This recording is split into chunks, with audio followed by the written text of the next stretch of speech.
بونجور. اليوم عم بعمل ماسك غير الماسكات اللي مرقتها قبل. هيدا كمان ماسك انا بستعمله دايما. هيدا عسل ونسكافيه، او فيكم تحطوا عسل وبان يلي متوفر عندكم، او عسل وشوي سكر، اوكي، او حطوا طحين اذا يعني، بس اكيد بكل بيت متوفر سكر. واذا ما في عندك عسل استعملوا نسكافيه مع السكر. وبدنا للماسك بدي بيكنج باودر، بدي سبيرولينا، وبدي عصير البطاطا واعصر الجزرة، وبدي بيضة. اوكي، هلا بس اخلط الماسك. هلا هو بدي اعصرهم لحتى ذوب فيهم البيكنج باودر وباقي الاشياء اللي بدي اعملها. اوكي، انطروني. هلا حطيت عصير الجزر، عصير البطاطا هون.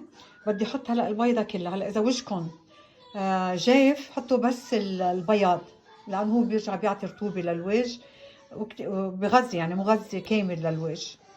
اوكي، انا بدي احط الصفار مع البياض اثنينهم. هيدا قلت لكم رح احطها. هلا بدي احط حبة منها، ورح احط فيتامين اي كمان بقلبها. اوكي، وبدي احط زيت انا اذا عندكم شو متوفر، زيت الزيتون، اذا عندك حطي زيت زيتون. انا بدي احط زيت نسيت اسمه بدكم للدغري. هلا عصرنا هودي، شفتوا البطاطا بالكعب كيف تعمل النشا تبعها. بدي احط انا البيضة كلها. اذا وجهكم ناشف حطوا بس البياض، لانه البياض بيعطيه يرجع مي ورطوبة للوجه. اذا وجهكم عادي حطوا اثنين.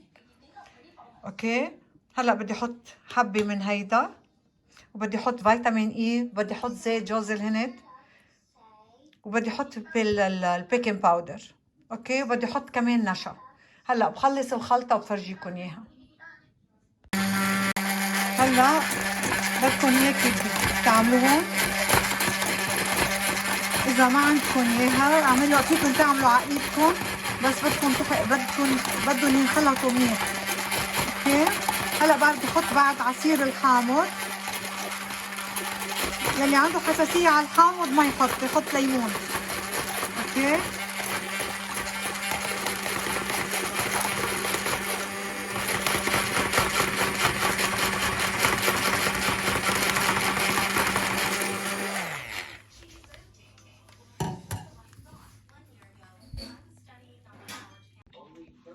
هلا بدي احط كمان ملعقة رز ناعم، اوكي، بقلب الماسك.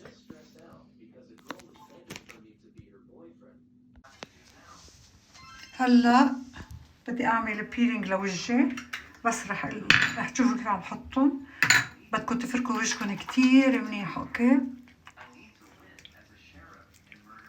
بس لفرجيكم انه انا بستعملهم، عم فرجيكم كل شيء بحطه على وجهي. عسل، نسكافيه، بتذوبوهم وبتفركوا وجهكم. اوكي، اوكي، هلا بدي احط الماسك. غسلت البيلينج، هلا بدي احط الماسك.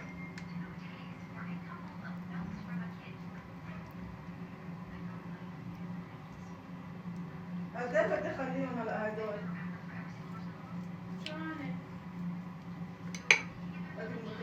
هلا بحطهم وفرجيكم اياهم. بس عم فرجيكم انه انا بحطهم على وجهي، يعني كل شيء عم بعطيكم اياه انا بستعمله لإلي. ليك وجهي كيف هو. انا تيتا ل7 احفاد، بنت بنتي رابع سنه مدسين.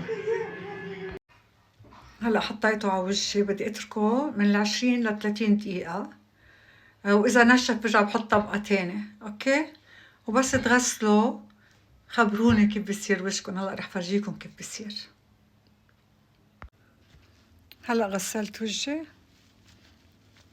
على طول اوعى تفركوه فرك للوجه هيك لقطوا المي. شفتوا كيف صار؟